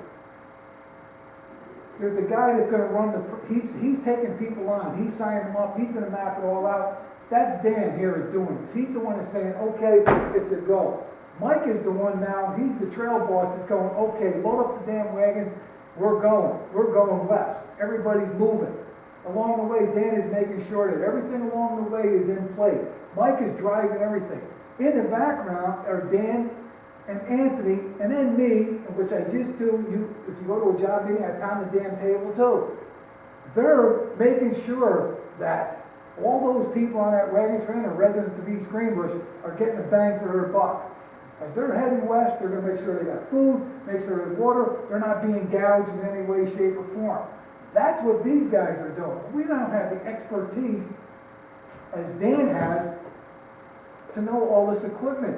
You talk about over your head, Mary Ann, I'm sitting down there, wow, I shake my head. I thought the cancer research building was astronomical for a guy like me. This one, you know, it's not simply pouring concrete. Okay, so we're all in this thing, but we need to keep going forward. And I'm sorry, I can't give you a definite number on what this is gonna cost us as taxpayers, and I'm a taxpayer. But we need to keep moving forward. One thing I can give you a definite number is if we wring our hands and we do nothing, it will be more expensive than whatever the worst case scenario going forward. Because the intensity that we have focused on it right now, to put this to bed, to take the smell out of the air, to make the thing come in on budget, and the team is organized and focused on that. It falls apart every day we drag forward before lead times go out. We have to build something that's like birthing a child. Some things take 9 months, some are quicker. We can't speed those up. Those lead times have to be started to produce. The longer we push those out, the more we're going to spend. We're not saving any money by wringing our hands at this point that I can see. But we'll get copies of those resolution proposals out to you. Whatever else you need, certainly tell us. You know. One of the things I want to point out is that Joe brought up about DEC. The plant is not meeting its operational requirements right now. The odor is an obvious example of what it is. That means something's not going right. The equipment internally, because of the damage, is not operating properly. They can't operate. They have to replace this equipment because it's now not functioning properly. DEC is aware because every week test results get sent into DEC. They know that this plant is now not working properly. And every day we delay is putting off and exposing the town at a greater risk. So it really is, we didn't say it was an emergency last week, but truly it's an urgent condition. Is it an emergency? No, the spill was an absolutely emergency. This one here, it's urgent to get this system working properly. So all of these resolutions, you know, some words maybe, they're all necessity. We wouldn't be telling, we're here to serve, we're all here to serve.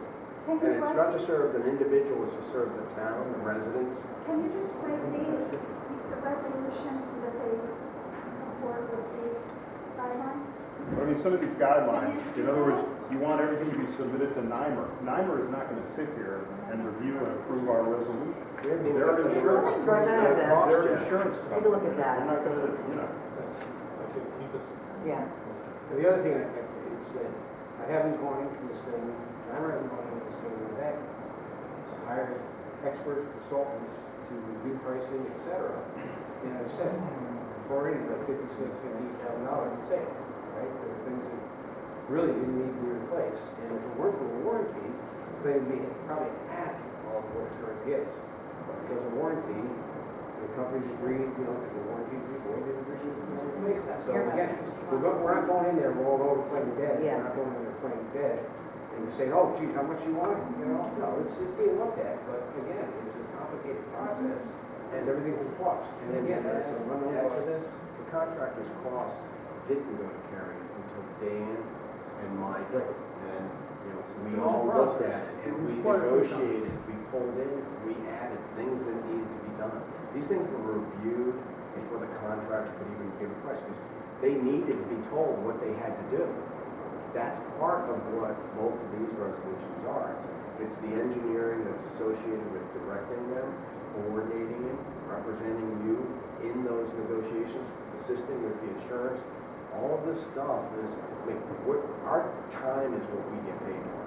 We don't have a book. The book is just kind of summarizes what we're doing. It's our Carry service. as clean as possible, or something as clean as possible, easy to be able to review, because they haven't built the plan. They're looking up to the paper and line items. And I know a lot of questions came from why did it take so long for the contractor to get us the pricing? Well, first of all, they couldn't even get in to start assessing what needed to be done until we got the building cleaned up. And it took us 6 weeks easily. So 6 weeks, you're already, that's an official delay right there. That alone, but we were able to keep them busy on other parts of the site. So they kind of jumped ahead and did work that they would normally do in sequence. Mary Beth was saying, build a block. So they're at that point now where they have to go back to the middle and start filling that. Otherwise, they have to come off the site. They're like, we can't sit here. We can't do work because their time is also part of it. Materials is one thing, but their time is, so we're all in that same boat. We want to do the best job for the town that we can.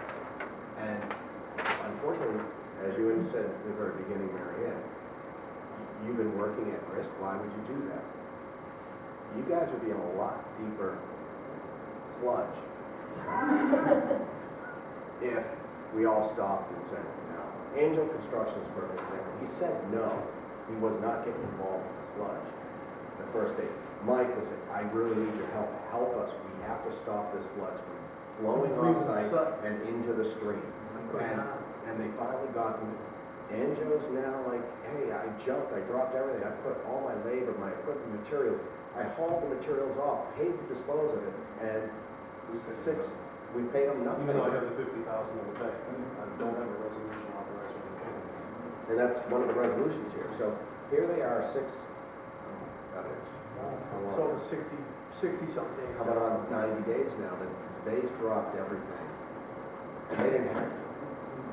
So if we can move through one of these and mark them up right now, I think that'd be the best effort that we could, so that we can call that special meeting, so that the town can actually authorize everybody to move forward. Because it's gonna get ugly, and the delay claims are gonna be exorbitant compared to what this will be. They're, what's, I think in the contract, it's $3,000 per day. Liquidated damages. And that's towards the town to the contractor, I think vice versa. They could Anyway, reverse it. but I think they're on reverse. I think it can be reversed, so even if you just looked at the 6 weeks that they said that they were in a claim, it's $3,000 times 4 contractors, well, really only one because one guy really hasn't been. Tri-Valley, so you have 4 contractors for 6 weeks, 7 days, at $3,000, that could be the exposure.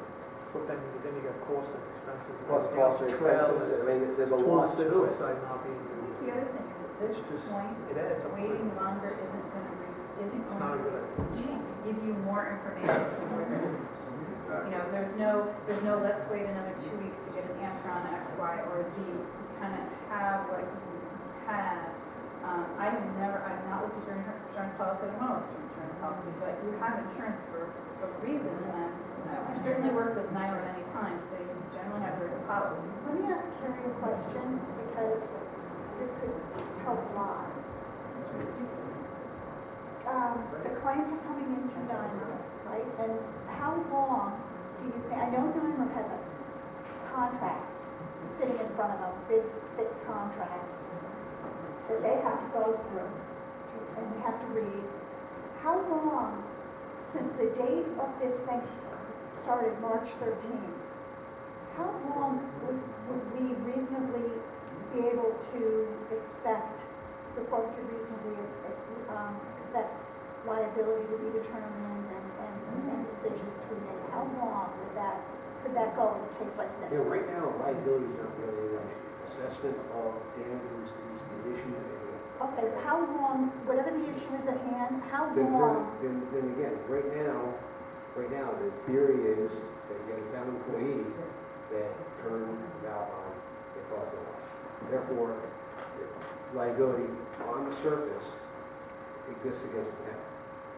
The mitigating factor maybe, you may not like to hear this, is maybe there should have been emergency or temporary alarms on the system up front.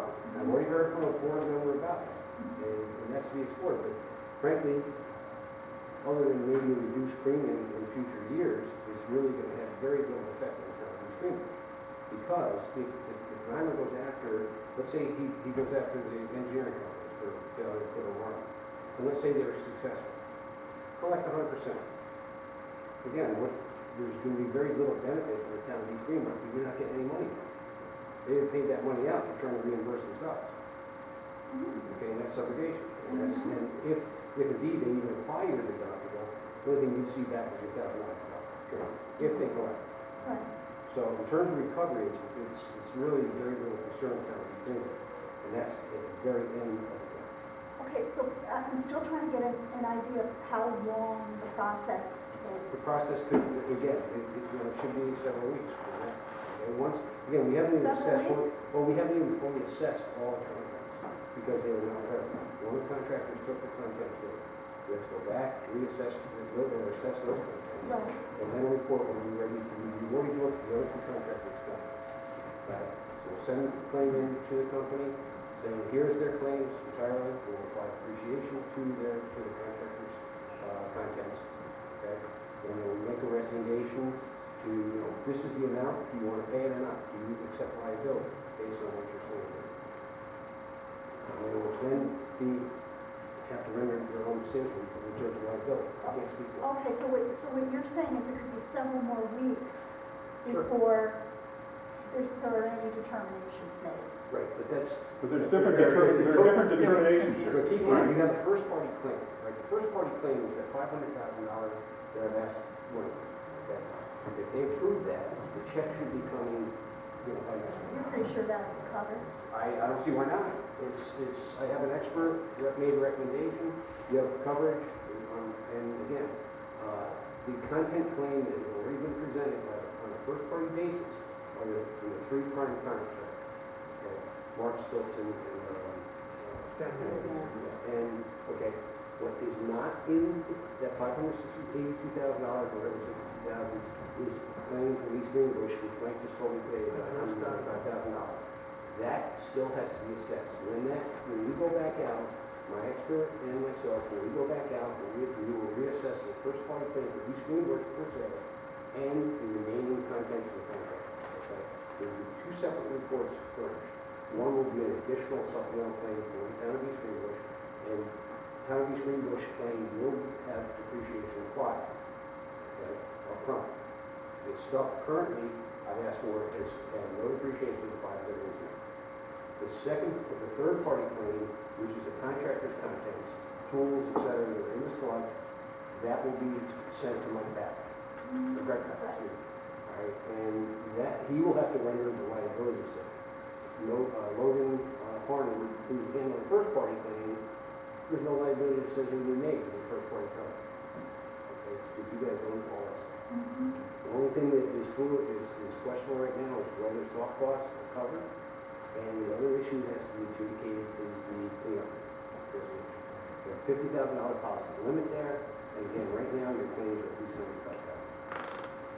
Terry, what happens as construction, as the rework continues and then other items are just like conduits are discovered? How Yeah, does that's, that well, again, work? the conduits are a little dicey only because it's perceived to be cleaning as opposed to replacement. Right, exactly. And that obviously would But escalate. I guess my to point is $95,000. more about, it's something we don't know today. Well, no, Not I'm until told we there's get gonna be going. definitely fluid costs, there's definitely open items. So They're to not me, I gonna think know. to your question, you won't have a final answer. You're not gonna have You'll final have answer till- answers as you go on, but you won't have a final, this is the Yeah, end of the till final deal nails for, are hammered so you once it's really, And unless you start the work going, you'll never find out what the final answer is, because that's what the work is gonna show. So, I mean, I think, I forget who made the point here. I think most of the professional costs are gonna be covered, but even if they aren't, what is the choice? What's the choice? Just say, well, we're not. Okay, I've been around, I've been doing this for quite some time. We have action. If DEC comes in, they can start imposing heavy fines. No, and I understand that, and I do appreciate that you reminding me of that. So back to George, okay? How are we gonna handle it if we borrow? At this point, the only borrowing is gonna be EFC borrowing that I'm seeing in the mix of this. If we go through our insurance coverage beyond that limit, then that discussion comes into play. But since the fund probably is going to have the funds at that point to address the issue, I don't know that we do a borrowing than that. If we delay this for, let's say, 2 months, 3 months, we think about this for a couple months, now we're looking at an extra $750,000 of wasted costs because they've come off the project and all these burn costs are just churning up and producing nothing. Now we're talking about, we got a mess to try to restart a $13 million project. If we get this done fairly quickly, I think we can basically put this to bed and move forward. And I don't see a borrowing as a likely. I'm going on a hunch and an instinct there, but everything I'm hearing and seeing here tells me that there's nothing on the table or in the minds of the people I'm talking to right now that tells me this will go over the insurance amount substantially. What is the ultimate limit for damages? What does the policy have? $15, $17 million. Oh, is it that high? Some outrageous amount. Oh, I just want you to know, like, throughout this whole thing, the contractor's giving you proposals and everything, they've been prepping to do the work while doing the forward project. So they've been leaving these things open, knowing that they're going forward, but they know they're coming back. So there's no overlap there, but the layers of what's already built is what everybody's really concerned about right now. That's what those costs are about. They gotta be taken apart, they gotta be temporary, and then they're gonna be rebuilt again. Just like it was the first time around. So they're gonna do it all over again. And that's really where the time frames matter. They have to order the parts, they have to get these schedules online, and they gotta coordinate amongst themselves. You got 3 contractors, you gotta figure out their schedules and saying, well, I got forward work because I have a contract I have to be done by November 21st or 25th or whatever day it was. But they also have to go back and finish all the street work within that same time frame. So that's really the important part of this. I was always concerned that we had $1 million cap, the town had $1 million limit on its policy. If $15 million is your limit, and NYMER comes back and says that the engineering costs and everything, right, there is no liability to the town whatsoever. Yeah, I was thinking that we were gonna approach that. There's a lot of restrictions as you clean The out. cleanup, the cleanup, you know, which I would recommend that you increase that $50,000 cap, because that is ridiculously low for a town. An oil spill by our tanker truck spill or something will exceed that in a heartbeat. So, you know, I definitely recommend that you revisit that cleanup limit on your policy. But right now, it sounds like the exposure to the town is $1,000 deductible any over the $50,000 cleanup. And everything else is gonna be covered if NYMER comes back and addresses and says that all professional services, and I know that this would be the case, because if we weren't in the middle of a construction project and this occurred, you would be contracting with an engineering firm to come in, assess the project, determine, prepare plans to document repairs, to inspect it, oversee it, and so on, and that would be covered under that insurance claim. It's just like, a card guy, you come in, they give you an estimate to do it. But that's what I'm hoping, that's what I'm hoping. Well, I So- can say on other, I mean, this is what we do wastewater treatment plants, and NYMER are insured like everybody under the sun. We certainly have been paid by insurance on other, we had a Again, crane truck back into a treatment plant. I'm taking the position that worst case scenario. Right, and that's why. And I'd rather say that, you guys are on your own, good luck, have a good day, you know? But I will tell you that, we had a chlorine truck back into a wastewater treatment plant down in the Hudson Valley.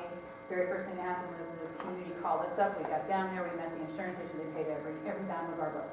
No question, we submitted, we said this is what we were doing, you had, we go through this process.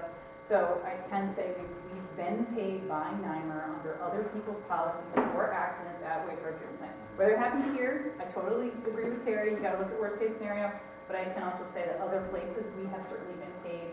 As Jim says, it's the very first thing everybody does when there's an accident, is pick up the phone and call you. So, that's all I can contribute to that, but. You had a question, I'm Yeah, sorry.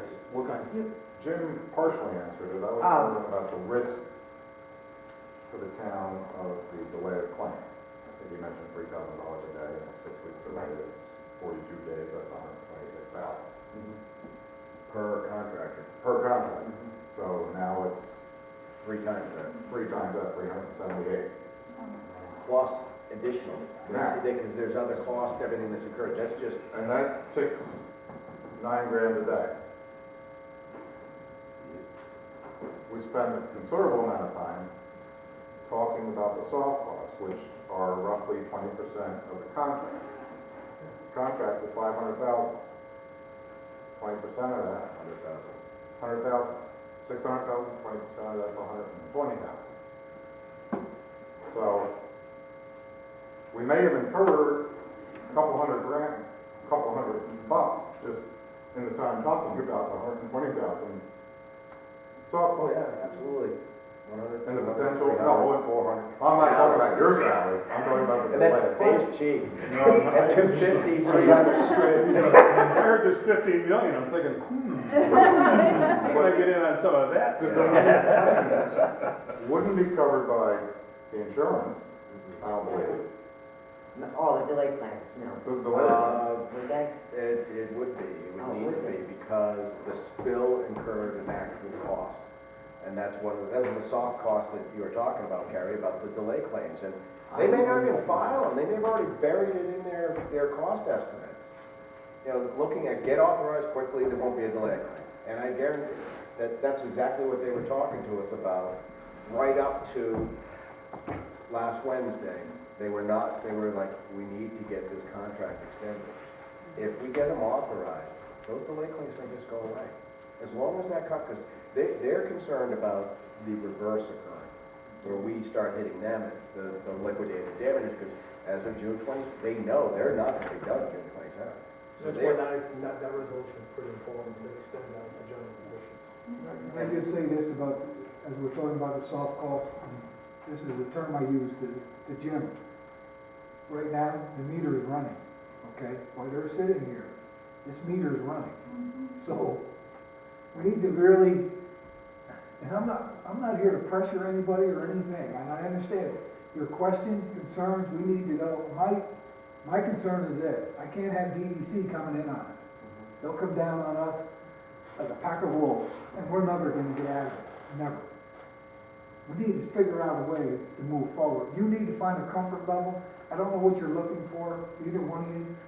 You need to find it. If somehow one of us or all of us can give you that, we have to go forward. I think my comfort level has to come from George. My comfort, Mary Ann, I'll beat him tomorrow. When But the problem is, George can't give you what you haven't seen here. In other words, we have dollar costs that we're getting reimbursed for the insurance company. We have dollar costs from these folks, we don't know what they are. And George is not going to certify what they are, because he doesn't know what they are. They're indeterminate. If you want to leave the language out, that's okay. You don't even say anything about it then. But we can't say, you can either leave it out, but you can't say that it's determinate, it's going to be this, because then you're, or if you want to, you could argue that just not to exceed $20,000. And that's a great thing. And then you'll be back in June saying not to exceed 40,000, or whatever the numbers go. So it's like, I mean, if that's what makes you, I think what my takeaway here is, and what it's been in the last couple of meetings that I've been through on this thing, is there's unknowns here, and there's no way of nailing those down with some magic words here that say there aren't unknowns, because there are unknowns. And it's not a good idea to sort of deceive the public into thinking that we know every dollar that's going out here. What I think we know is that pretty much most of those dollars are going to be covered by insurance. But in the ones that we do know the dollar amount, it says anticipated. It is anticipated the cost of repairing these damages will be covered by the town's insurance carrier. If we know what we're paying, why do we have the word anticipated in there? This may change. There's the unknowns that are out there that would not, But it's there's no it's knowledge. definitive, it's definitive For in the new word remarks contract. and. Yeah, for the three contracts, Great. it's definitive. It's additional costs that are gonna go up. It's gonna go up. Right. Understand though that the urgency is It's those three unknown. contracts. Right. The town's claim, which is close to 200,000, is going to be adjudicated next week. We're gonna go back, re-inspect. The town just submitted their claim. All right, so this 585,000 does not include the town's claim.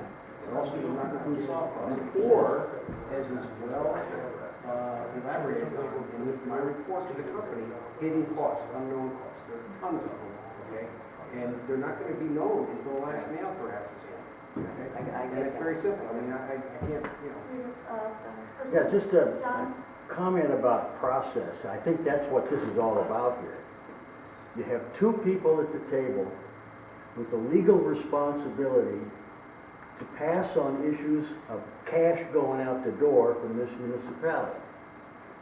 You have a whole bunch of people at the table who have information that the people with the legal responsibility to pass on the disbursements don't have.